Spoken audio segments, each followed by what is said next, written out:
Hello everyone, this is Sandy at Sandy's Left-Handed Crafts. I know you haven't heard from me in quite a while.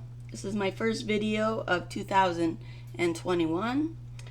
It is going to be about how to make Cricut paper flowers. In previous videos I've made these types of roses using a punch, and I've showed you how to shape them and frost them and make pretty ones.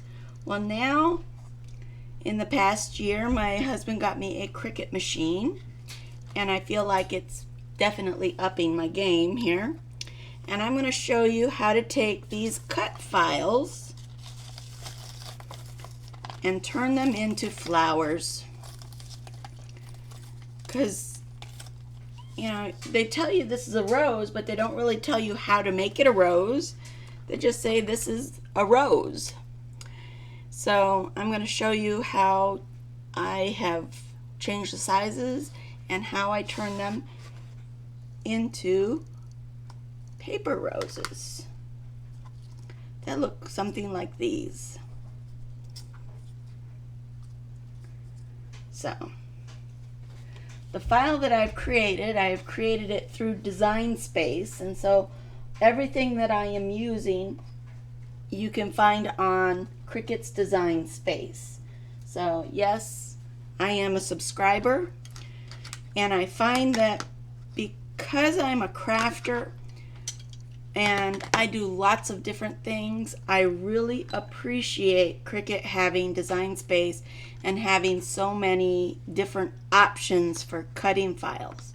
Now I do know how to create an SVG, and in the future I may teach you once I'm sure I have it down and can explain it to you.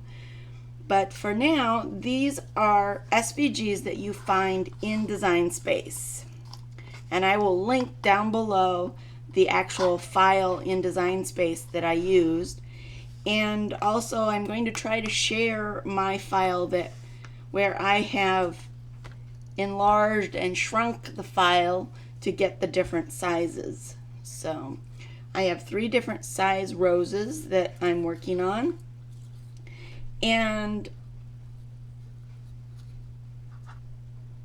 I just want to share with you how to make them. So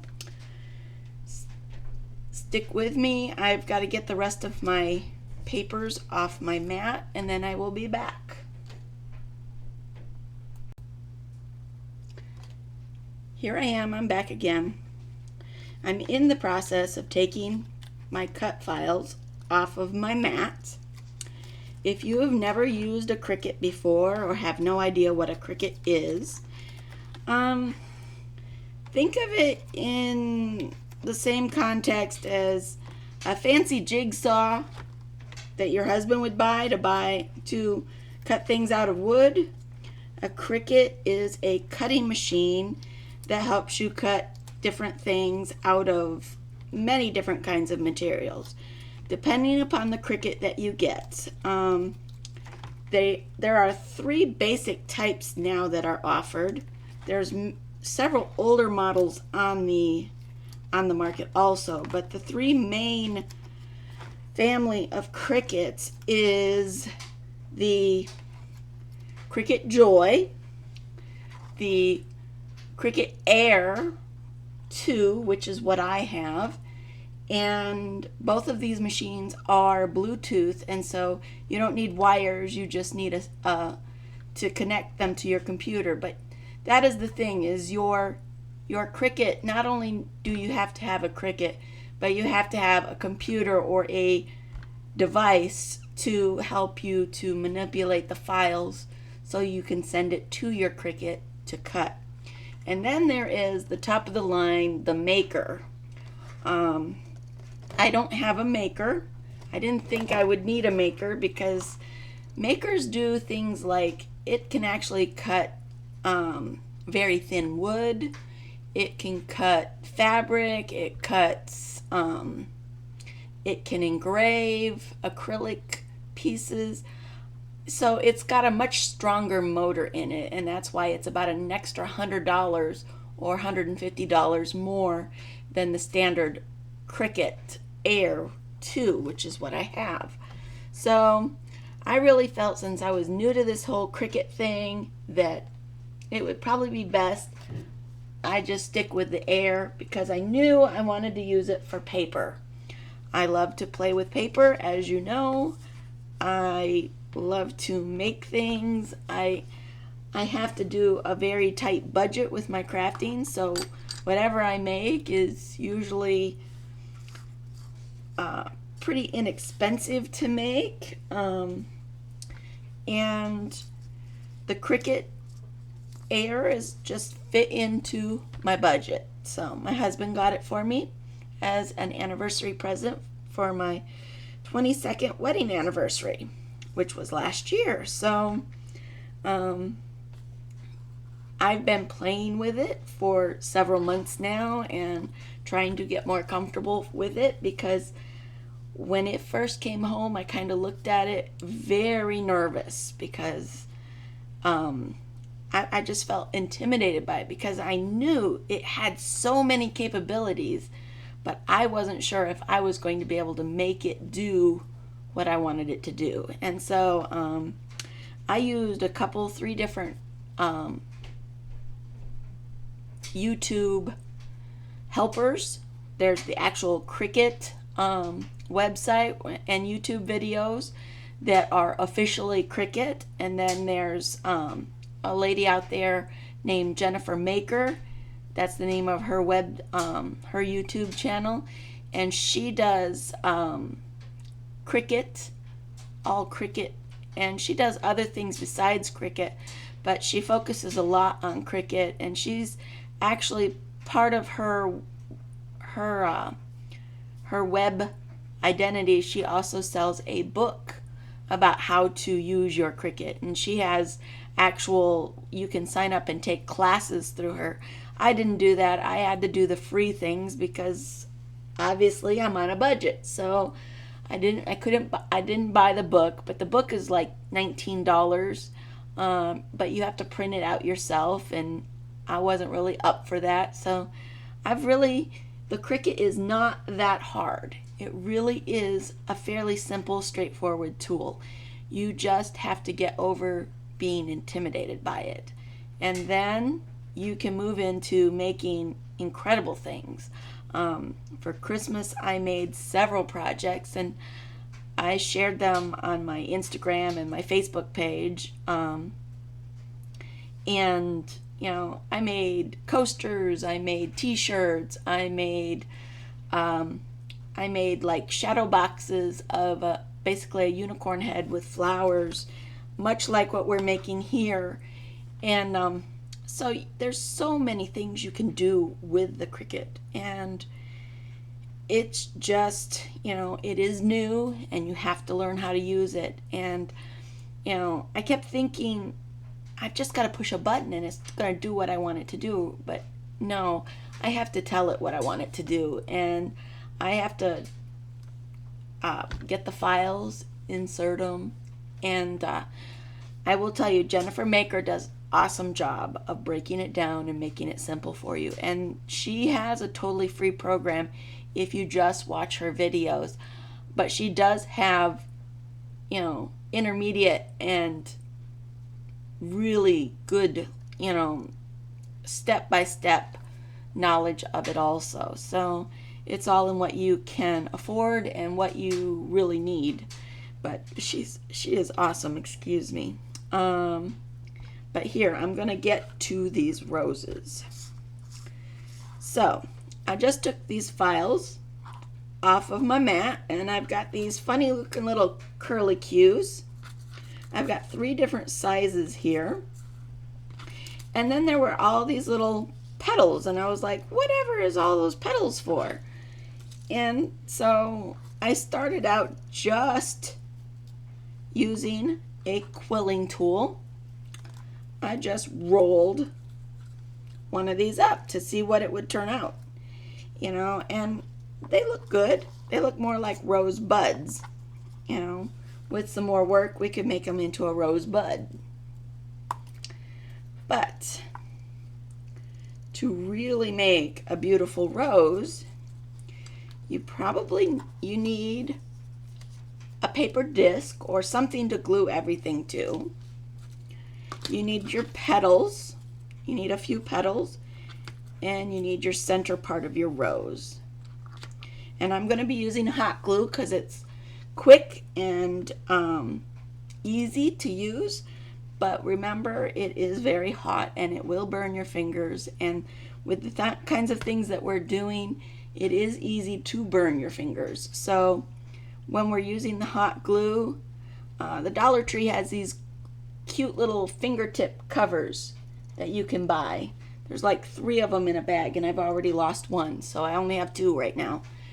But you can put these on and they save your fingertips from the glue gun. So I just want to heads up on that. But what I like to do is you can just curl this up and it's going to turn out to look like a flower, but it's not going to be as well shaped as what I'm going for. So I'm going to show you how I shape my flowers. I have this spongy mat that I got from Cricut, and it came with my quilling tool and a couple of other paper crafting tools. But you can find this on Amazon. I'll try and link it down there. But you can also use just a couple of foam sheets, you know, the foam, or you can use an old mouse pad. It doesn't matter. But you just want something that will give a little, so that when I rub on these flowers with my big old crochet hook, I can break down some of those fibers in the paper, because we know roses or flowers in nature are not flat. They have they curl and they cup and they do all kinds of different shapes. And so sometimes you need a tool for shaping. This is not the real tool. There are tools out there and I will link them. But this is what I use. I just have a big old crochet hook. You could also use a pen, like if you've got just a pen lid. This is my gel pen. You could use that to rub. It doesn't matter what. And then what I do is, okay, that's how I make them cup out. And then when I want to start rolling this up. So I'm running my tool along this, and it kind of makes it shape up like that. I'm using great English. I'm so sorry. I don't know all the terms. I just can show you what to do. So a quilling tool is basically a tool with a small slit in the end. I make these. You can use just a toothpick. You can use a broken toothpick and then cut a little hole in it and put a little handle on it. You can create your own quilling tool, or this is the fancy one from Cricut.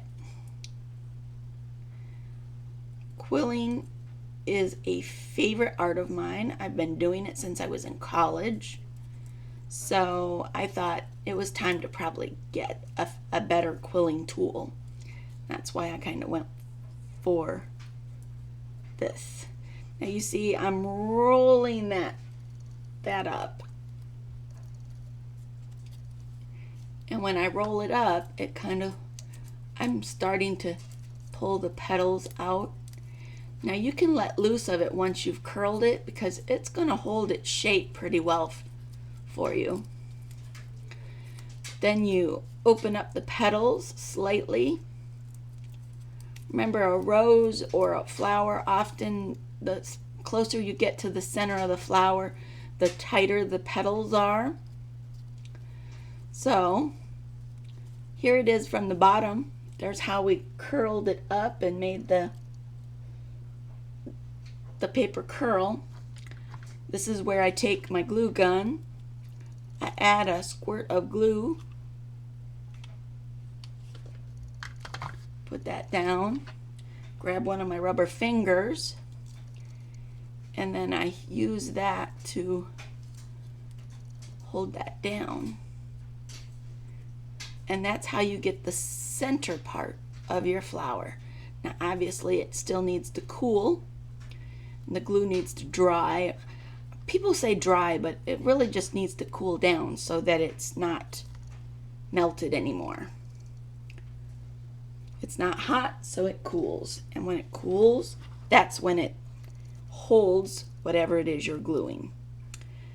So there's your center of your rose. Now I take one of these, and you see all these petals that I have? These also need to be shaped. So I take my crochet hook, kind of break them down a little bit, cup them, turn them into a cup. This is part of that little tiny cut at the bottom. That's where you kind of cup it together. And then I open up the flower, so I bend the outside of it back. And then you just keep doing that. I'm going to do 5 or 6 of them. And there's different sizes to them, but I don't pay much attention to that because I'm not a perfectionist, and also sometimes they're different. So I've cupped it and then I've bent it back, cupped and bent it back. I've still got my finger on, but you'll see why in a second. Cupped it and put it back. Again, cupping it and bending it back. So they're shaping into more of a petal shape.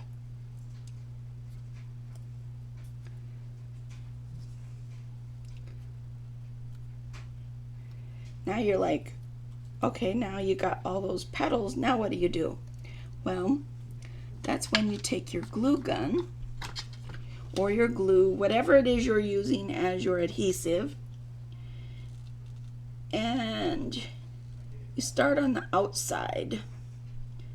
And I use a lot of glue because I figure I want it to stay hot, so I kind of puddle it up, and then you just start sticking your petals around the outside. Do you see how I'm doing that?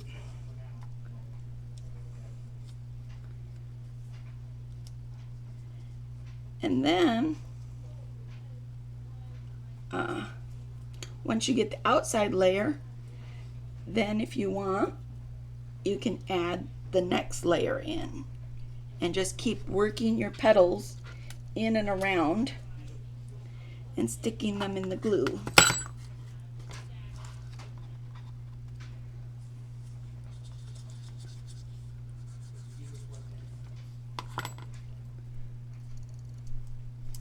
And see, because I puddled that glue there, it's going to take it a little longer to set up so I can touch it. But it's getting cool already. So there. So now we've got the outside of our rose. Then I take this rosebud that I made. I put another dollop of glue in the middle. And depending upon how big or how little is how many petals you're going to use. But that's how it gets to the full size. Does that look pretty? And then, just like I did in my other video when I showed you how to make these with a punch, I then painted it a little and added some glitter. It's being washed out by my light, but you can see I kind of frosted it. And then I also, in the file, I added some leaves. So, you know, you can add a leaf or two underneath it. This one I already shaped some of them. I'm going to pull them off the stem. Excuse me. But I'm going to flip it over. add a little glue, stick it on. I always think in odd numbers whenever you're making something, or at least that's what my art teacher always used to say. You want groups of 3 or 5 or 7.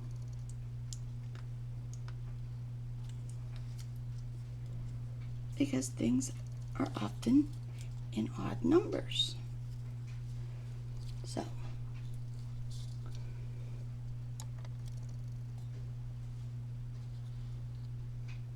is that pretty? I think so. So, and that is how you turn that strange looking piece of paper into a flower. Now there are dies out that will cut flower shapes like this, and you have to find those if you use a die cutting machine, or I used the punch and punched these shapes to make these roses. But I just love to play with them and make them, and I wanted to share it with you.